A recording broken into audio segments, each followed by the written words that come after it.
Harka fuunee kan jirtu kabajamtoota daawwattoota keenya Dream Media irraa dabareen kan hojjetutti oduu waliin kan si waliin turan isaan jannaqaatii akka xumuraatti waliin tura. Jilli mootummaa Cote d'Ivoire irraa dhufee adeemsaa fi gurmaa'insa paarkiiwwan agiroo indaastirii Itoophiyaa irraa muuxannoo qooddate. Dabalatisaa akka taanutti dhiyaata. Jilli mootummaa Cote d'Ivoire irraa dhufee adeemsaa fi gurmaa'insa paarkiiwwan agiroo indaastirii Itoophiyaa irraa muuxannoo qooddate. Ministeer Deetaan Ministeera Industirii Obbo Hassan Mahammad jila mootummaa Cote d'Ivoire irraa waajjira isaaniitti simatanii waliin mari'ataniiru. Jilli kun guyyoota itti aananis paarkiiwwan agiroo indaastirii akka daawwatu ibsameera. Kaayyoon daawwannaa jila kanaa hojii fi gurmaa'insa paarkiiwwan agiroo indaastirii Itoophiyaa irraa muuxannoo fudhachuudhaaf jedhameera. Jila kanaaf Ministeer Deetaan Ministeera Industirii Obbo Hassan Mahammad gurmaa'insaa fi hojii paarkiiwwan agiroo indaastirii qooda alargee irratti qaban carraa hojii uumuu fi dhimmoota biroo irratti ibsa laataniiru. Jila kanaaf Ministeer Deetaan Ministeera Industirii Obbo Hassan Mahammad gurmaa'insaa fi hojii paarkiiwwan agiroo indaastirii qooda alargee irratti qaban carraa hojii uumuu fi dhimmoota biroo irratti ibsa laataniiru. Obbo Hassan muuxannoon Itoophiyaa fi Cote d'Ivoire damee indaastirii oomishaatiin irratti wal jijjiiran ce'umsa teekinooloojii fi guddina itti fufiinsa qabuuf biyyoota lamaniif boqonnaa haaraa kan uumuudhaaf jedhaniiru. Odeeffannoo ministeericharraa argame akka agarsiisutti jilli mootummaa Cote d'Ivoire gurmaa'insaa fi hojii paarkiiwwan agiroo indaastirii Itoophiyaas dinqisiifatanii jiru. Kaampaaniiwwan karaa seeraan alaa boba'aa imalchiisan irratti birrii biiliyoona 116 akka adabaman taasifame.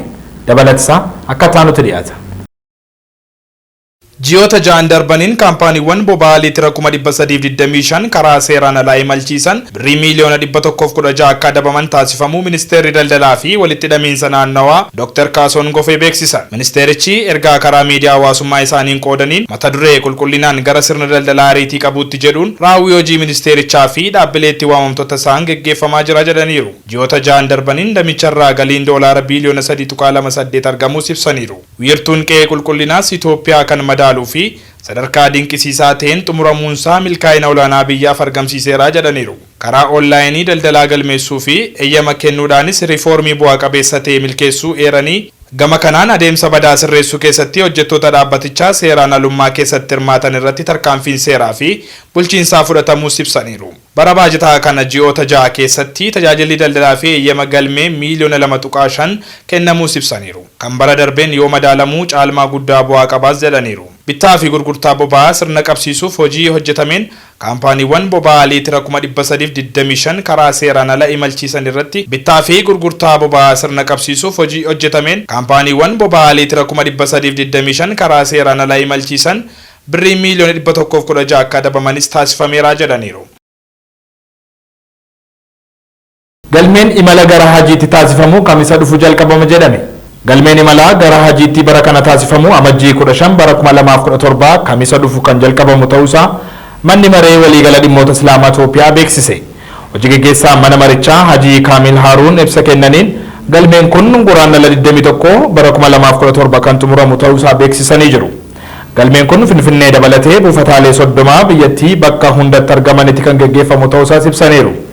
Kanneen ulaagaa barbaachisu guutan yeroo galmeef kaa'ame keessatti akka galmaan waamicha taasisaniiru. Imaltoonni yeroo galmeef dhufanii waraqaa eenyummaa gandaa fi paaspoortii haaromfame qabatanii dhufuu akka qabanis dubbatanii jiru. Bara kana imalli gara hajiitti taasifamu namoota 10,000 qofaaf akka eeyyamames beeksisanii jiru. Liqii alaa fi biyya keessaa dabalatee liqii waliigala mootummaa Itoophiyaa waggoota 5 darban keessatti persentii 25.3 dabaluun isaa dubbatame. Dabalatisaa akka taanutti dhiyaata.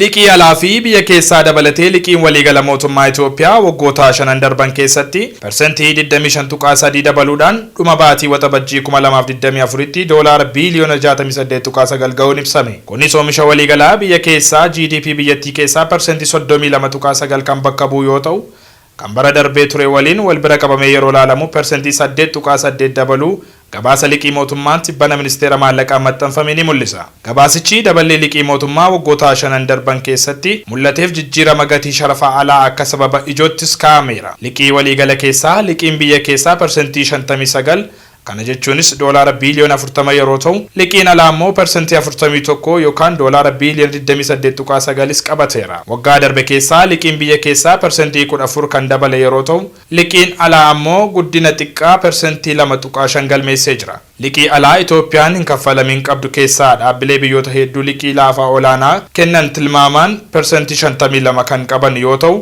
liqeessitoonni gamlamaa immoo persentii 28.31 qooda qabus jedhame. Inni hafe immoo liqeessitoota dhuunfaa irraa maddas jedhameera.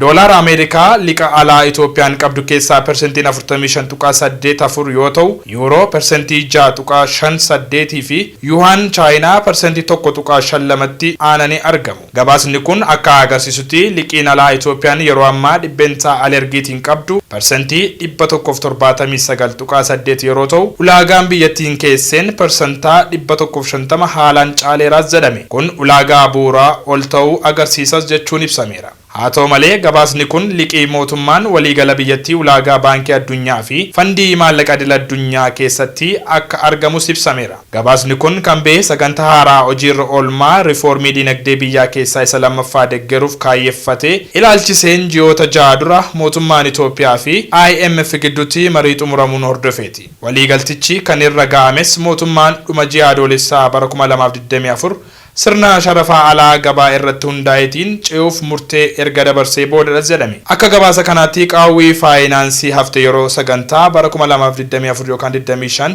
hanga 2027 yookaan 28 tti tilmaamee doolaara biiliyoona 10.7 maddoota hedduurraa kan argamus ta'a jedhame. IMF doolaara biiliyoona 3.4 kan gumaachu yeroo ta'u, doolaarri biiliyoona 3.75 ammoo deeggarsa baajata baankii addunyaa kennuurraa kan argamudhas jedhame eegama. Torban darbee IMF'n gamaggama isaa lammataa sagantaa liqii doolaara biiliyoona 3.4 Itoophiyaaf kennamu xumuruu beeksiseera. Gamaggama kana hordofee Itoophiyaaf liqii dabalataa doolaara miiliyoona 248 IMF jira.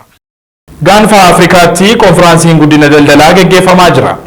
Gaanfa Afrikaatti sirna daldalaa fi loojistikii fooyyessuu fi jijjiiruu kan dandeessisu konfiraansiin guddina daldalaa gaggeeffamaa jira. Konfiraansiin kun hariiroo daldalaa Itoophiyaa, Jibuutii fi biyyoota naannichaa gidduu jiran guddisuuf kan dandeessisu ta'uusaas dubbatamee jira. Guddina waloo galmeessuu fi daldalaa fi loojistikii babal'isuuf qooda olaanaa akka qabus himamee jira. Dinagdee Itoophiyaa tumsuu fi gaaffilee naannichaa guutuuf kooriidarii Itiyoo Jibuutii guddisuun barbaachisaa ta'uu pirezidaantiin waldaalee damee loojistikii Itoophiyaa Elsaabeet Geetahuun dubbatanii jiru.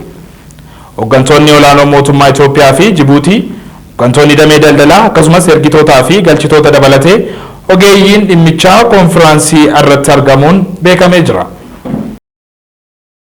Oduu biyya alaatiin immoo Tiraamp Ameerikaan dhaabbata fayyaa addunyaa keessaa akka baatuuf ajajan. Dabalatee oduu kana akka isaanitti qindaa'e.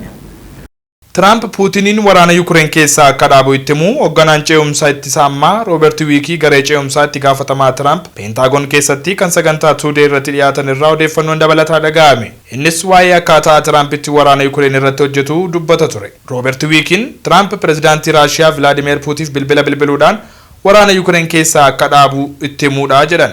Itti dabaluudhaanis Tiraamp pirezidaantii Yuukireen Zeleniskiittis halluuwwan uummata keetii isa guddaa ta'e waamuu dhiisuu keetti waan gahaa akkan hojjenne itti himuudha kan jedhan.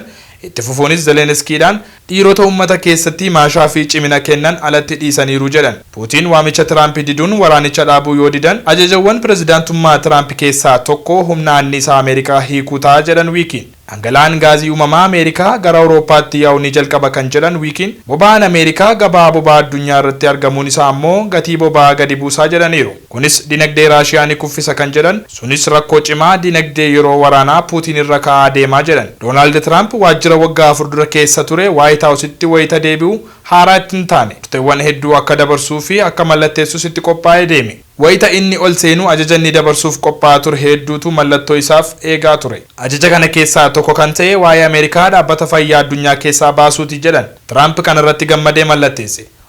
Inni kun waan guddaadha kan jedhan Doonaald Tiraamp wayita weerara kooroonaa vaayirasii dhaabbata Dr. Teedros Adaanon durfamu kana guddoo qeeqaa ture. Trump yeroo kanatti akkaataa qaamni idil addunyaa kun itti COVID-19 qabe qeequudhaan USA dhaabbata Jeneevaatti argamu kana keessaa akka baatuuf adeemsa eegalee ture. Boodarraa pirezidaantii Joe Biden murtee sana dhaabsisanii turan. Tarkaanfii ajajaa kanaa guyyaa aangoo isaa jalqabaa irratti mallatteessuun isaas Ameerikaan karaa idileetiin eejensii idil addunyaa kana keessaa akka baatuuf kan agarsiisudha jedhame. Trump waajjira Oval keessatti dhaabbata fayyaa addunyaatti quba qabuudhaan tarii USA dhumarratti deebi'uu akka dandeessu akeekuudhaan haalaan akka nuu deebi'uuf waan ta'eef waan ta'ummoo ni ilaallaa jedhanii turan. Ajajni kun Ameerikaan ofirraa ba'aa akka jirtu kan ibse dhaabbanni kun weerara COVID-19 kan Wuhan, Chaayinaa fi rakkoo fayyaa addunyaa biroo kan ta'e haala sirrii hin taaneen qabachuu ishee haaromsa hatattamaa barbaachisu fudhachuu dadhabuu ishee fi waan hin malle irraa bilisa ta'uu ishee agarsiisuu dadhabuu ishee irraan kan ka'edha jedhan.